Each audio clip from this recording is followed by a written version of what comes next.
My name is Jake Matthew Collins. I'm 14 years old, and on a sunny Tuesday afternoon in April, I died when I fell from a 3-story abandoned warehouse in my hometown. I guess you could say I was just a regular kid before all this happened. I loved climbing things, trees, fences, anything that looked like a challenge. My mom always said I gave her gray hairs because I never met a dangerous place I didn't want to explore. I lived with my parents and my little sister Emma in a small town in Ohio. Dad worked at the auto shop. Mom was a teacher at the elementary school. We weren't rich, but we were happy. I played baseball in the spring and spent most of my free time with my 3 best friends, Marcus, Tyler, and Ben.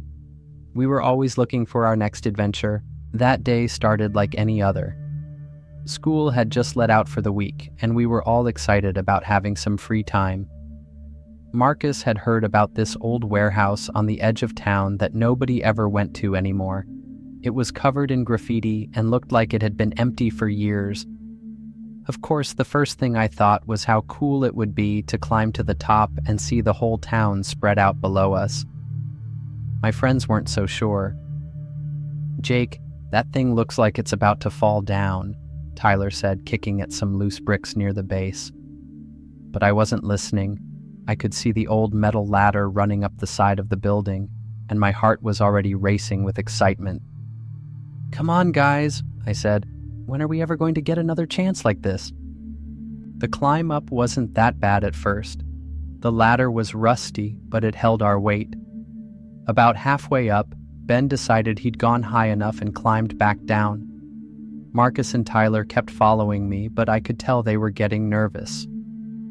When we finally reached the roof, the view was incredible. You could see everything: the school, the baseball fields, even the highway stretching out toward the next town. I walked over to the edge and looked down. It was a long way to the ground, but it didn't scare me. It made me feel alive.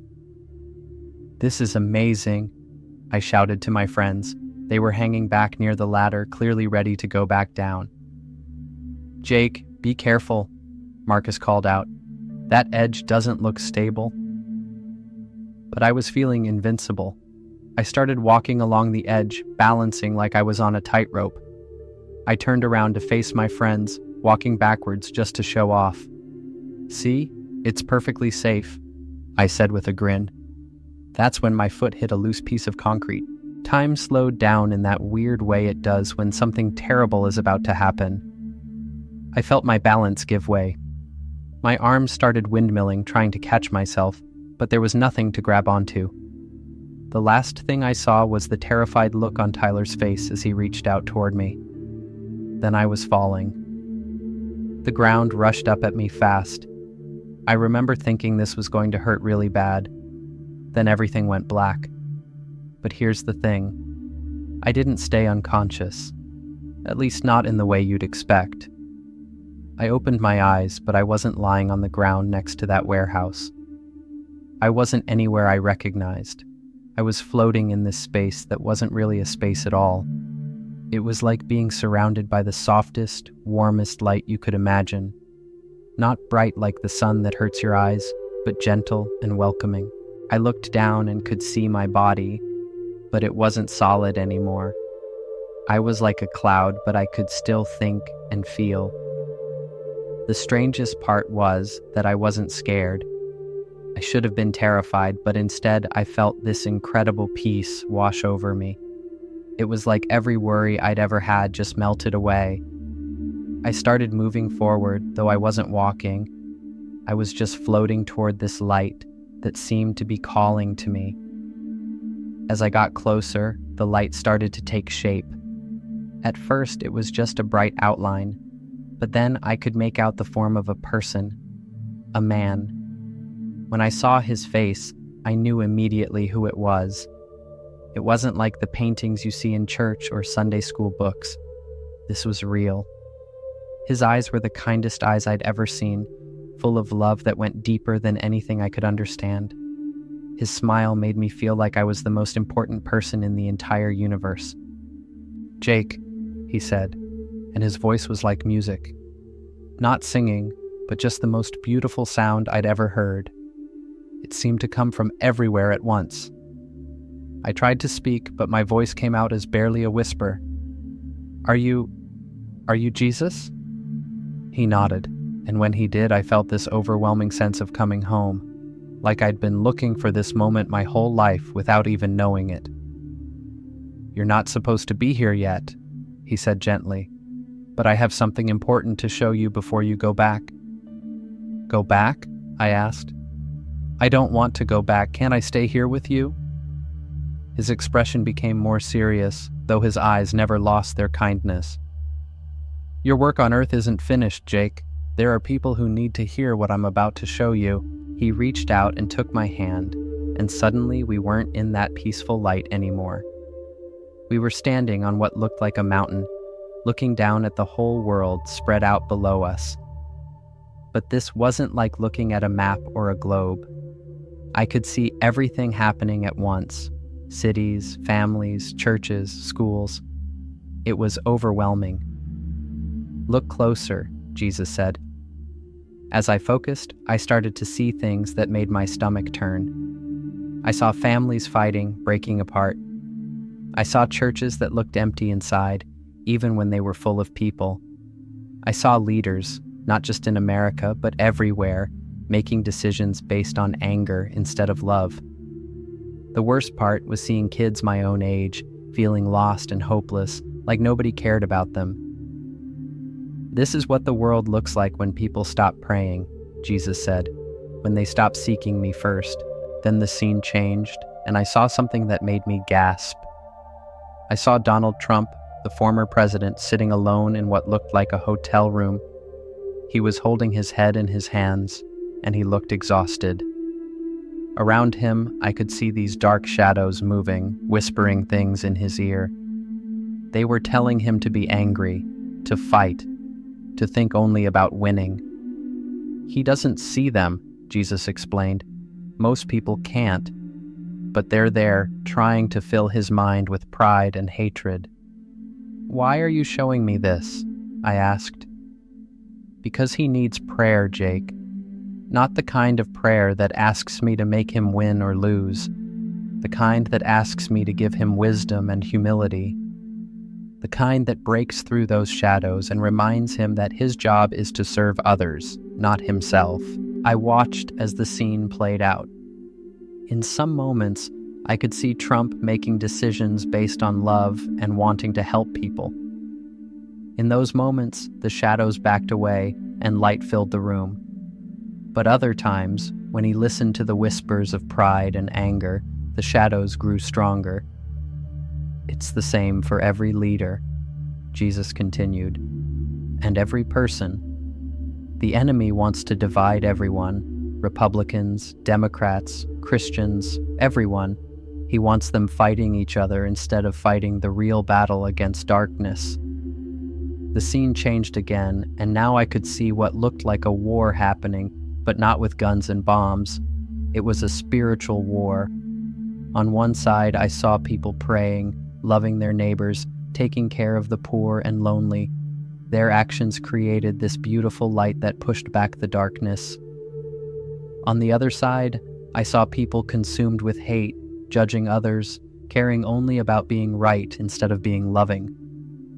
Around them, the shadows grew thicker. "The battle isn't between political parties, Jake," Jesus said. "It's between love and hate, between pride and humility, between fear and faith." Then he showed me something that made me start crying. I saw my own town, my own family. I watched my parents at the hospital, holding each other and crying because they thought I was going to die. I saw my little sister Emma sitting in her room, praying for me to wake up. But I also saw something else.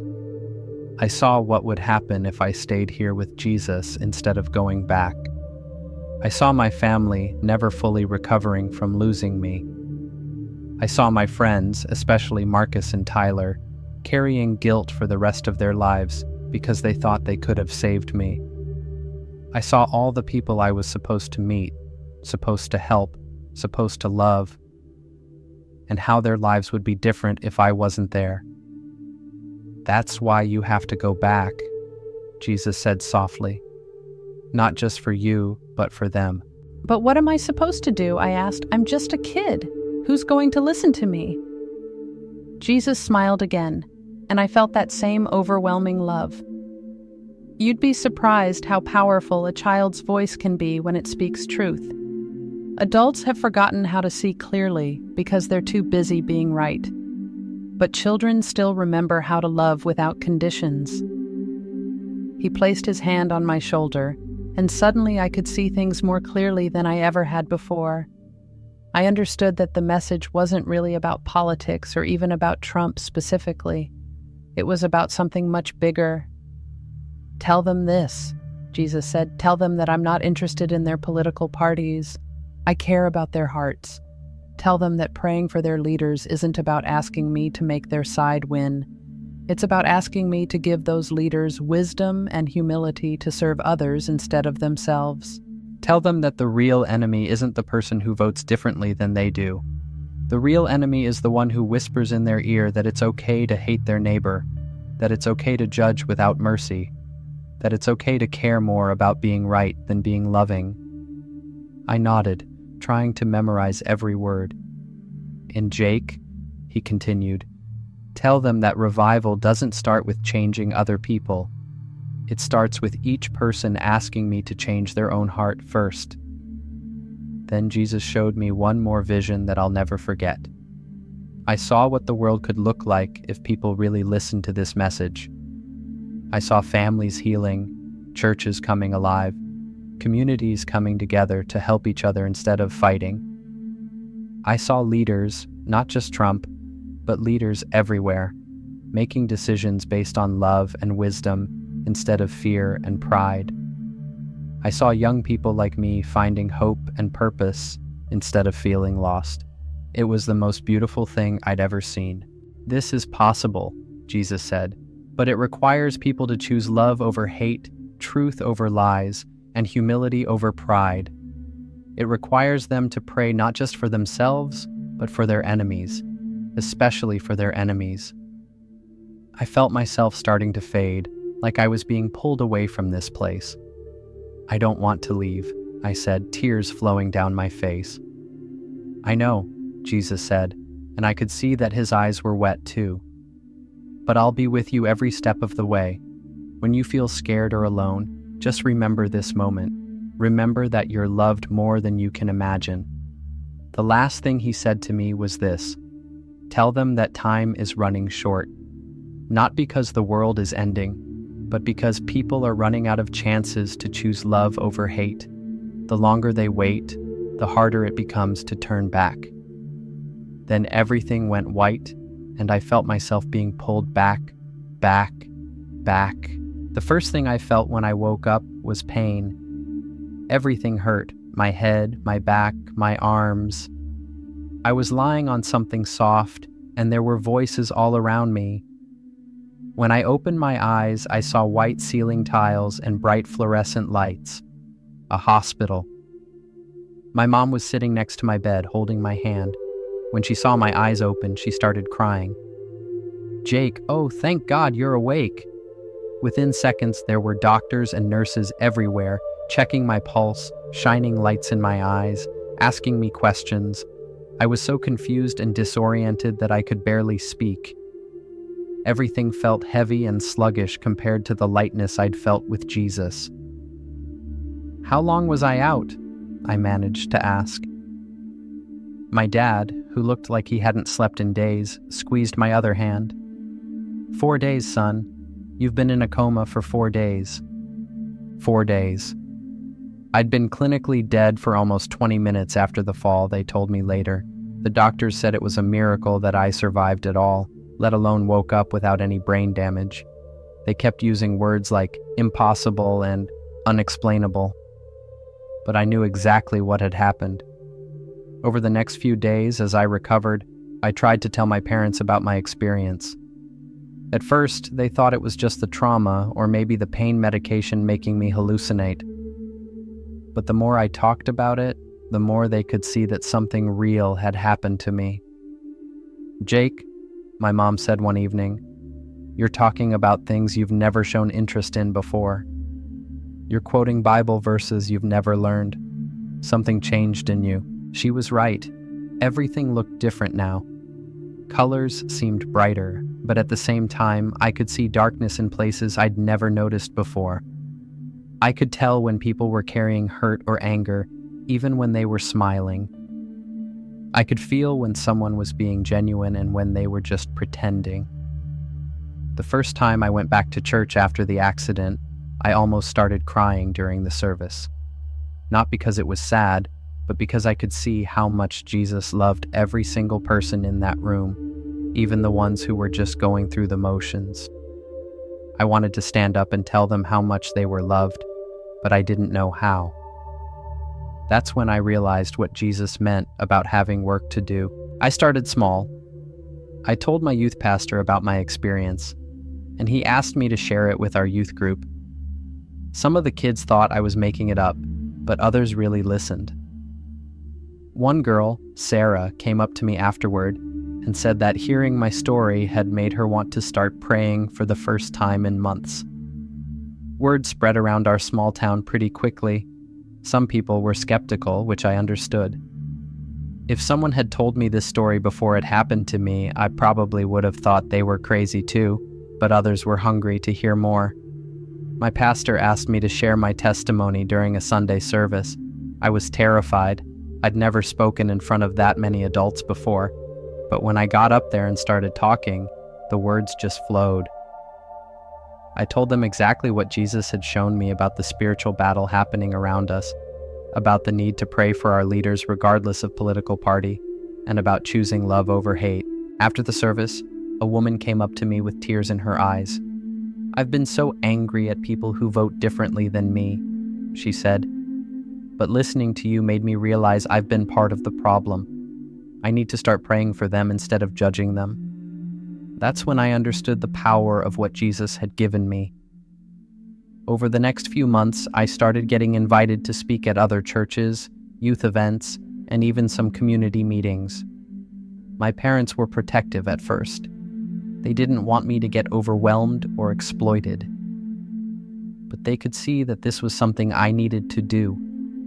The message was always the same. Jesus doesn't care about your political party. He cares about your heart. Pray for your leaders with humility, not asking him to make your side win, but asking him to give them wisdom to serve others. Love your neighbors, especially the ones who disagree with you. Choose unity over division, love over hate. Not everyone wanted to hear it. Some people got angry, saying I was too young to understand politics or that I was being used by adults to push an agenda. But I kept remembering what Jesus had told me about the power of a child's voice speaking truth. The responses that meant the most to me were the quiet ones. People who came up after I spoke and said they'd been carrying hatred in their hearts and wanted to let it go. Families who had been torn apart by political arguments and were ready to forgive each other. Young people who had been feeling hopeless and now felt like they had a purpose. One of the most powerful moments happened about 6 months after my accident. I was speaking at a church in a bigger city, and afterward a man approached me. He was well-dressed and looked important, though I didn't recognize him. "Son," he said, "I'm a local politician. I've been in office for 8 years, and I've spent most of that time fighting with the other party, trying to win at all costs. Listening to you tonight made me realize I've forgotten why I got into politics in the beginning. I wanted to serve people, not just beat my opponents." He paused, and I could see tears in his eyes. "I'm going to change how I do things. I'm going to start praying for wisdom instead of just praying to win." That's when I knew Jesus was working through the message he'd given me. But the experience changed my family too. We started praying together every night, something we'd never done consistently before. My little sister Emma, who had always been shy, started showing this incredible compassion for other kids at school who were struggling. My parents became more involved in community service and less focused on arguing about politics on social media. One day, about a year after my accident, My mom found me sitting in my room, looking sad. "What's wrong, honey?" she asked. "I keep thinking about what Jesus showed me," I said, "about how time is running short. Sometimes I feel like I'm not doing enough, like the message isn't spreading fast enough." She sat down next to me and put her arm around my shoulders. "Jake, you're 14 years old. You've already touched more lives than most adults do in a lifetime. You can't save the whole world by yourself." "But what if people don't listen? What if things just keep getting worse?" "Then you keep being faithful to what Jesus asked you to do," she said. "You plant the seeds and you trust him to make them grow." She was right, of course.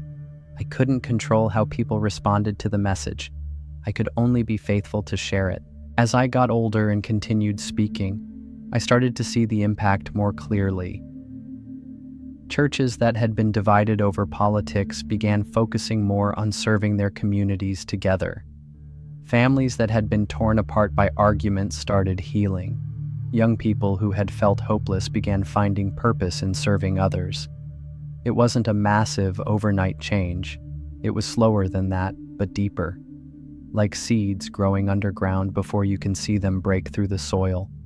One of the most surprising developments was when I started getting messages from people all over the country who had heard recordings of my testimony online. They shared their own stories of how the message had changed their perspective, their relationships, their approach to prayer and faith. A pastor from Texas wrote to tell me that my story had inspired his church to start a monthly prayer service specifically for government leaders at all levels, regardless of party affiliation. A family from Michigan said they'd stopped fighting about politics at family gatherings and started focusing on how they could serve their community together. But the message that meant the most to me came from a teenager in California. She wrote, "I was planning to hurt myself because I felt like the world was too broken to fix and there was no point in trying. But hearing your story made me realize that even one person choosing love over hate can make a difference. Thank you for helping me see that I matter." That's when I really understood what Jesus meant about the power of a child's voice speaking truth. Now, 3 years later, I'm 17 and still sharing this message whenever I get the chance. I've learned that the spiritual battle Jesus showed me is real and ongoing. Every day, people have to choose between love and hate, humility and pride, faith and fear. The message hasn't changed, but my understanding of it has deepened. I've realized that it's not enough to just pray for leaders from a distance. We have to be willing to become the kind of people who could lead with wisdom and humility ourselves. We have to live out the love we're praying for others to show. I've also learned that revival really does start with each person asking Jesus to change their own heart first. Every time I've seen real change happen, in families, churches, communities, it started with someone being willing to admit their own need for forgiveness and transformation. The political landscape has continued to shift and change over these past few years, but the spiritual truth remains the same. The real battle isn't between Republicans and Democrats, conservatives and liberals. It's between the kingdom of light and the kingdom of darkness, between love and hate, between unity and division. And each of us gets to choose which side we're on every single day, in every interaction, in every decision we make about how to treat other people. Looking back now, I'm grateful for that fall from the warehouse roof. Not because it was fun, it definitely wasn't, but because it led to the most important experience of my life. It gave me a purpose I never would have found otherwise and a message that continues to change lives, including my own. But here's what I want you to understand. You don't have to have a near-death experience to hear from Jesus. You don't have to fall off a building to get his attention. He's speaking to all of us, all the time. We just have to be willing to listen. He's calling each of us to be part of the solution to the division and hatred in our world. He's asking us to pray for our leaders with humility, to love our neighbors even when they disagree with us, and to choose unity over division in our own families and communities. The question isn't whether God is speaking. The question is whether we're willing to listen and obey. So let me ask you something. What would change in your life if you really believed that Jesus loves every person you encounter, even the ones who annoy you or disagree with you? What would change in your family, your church, your community if you started praying for wisdom and humility instead of just asking God to make your side win? What would change in our country if Christians really started acting like Jesus instead of just talking about him? These aren't easy questions, and living out the answers isn't easy either. But I've seen what's possible when people are willing to choose love over hate, humility over pride, and faith over fear. I've seen families heal, churches come alive, and communities transform. I've seen young people find hope and purpose, and older people rediscover their first love for Jesus. Most importantly, I've seen that no one is too far gone, too broken, or too lost for Jesus to reach. No matter how much hatred someone has been carrying, no matter how divided things seem, his love is stronger. That's the message I was sent back to share. That's the hope I want to leave you with today. The battle for the heart of our nation and our world is real, but it's not hopeless. Light always overcomes darkness when we're willing to let it shine through us. The choice is ours, and it starts right now with each of us in our own hearts. What are you going to choose?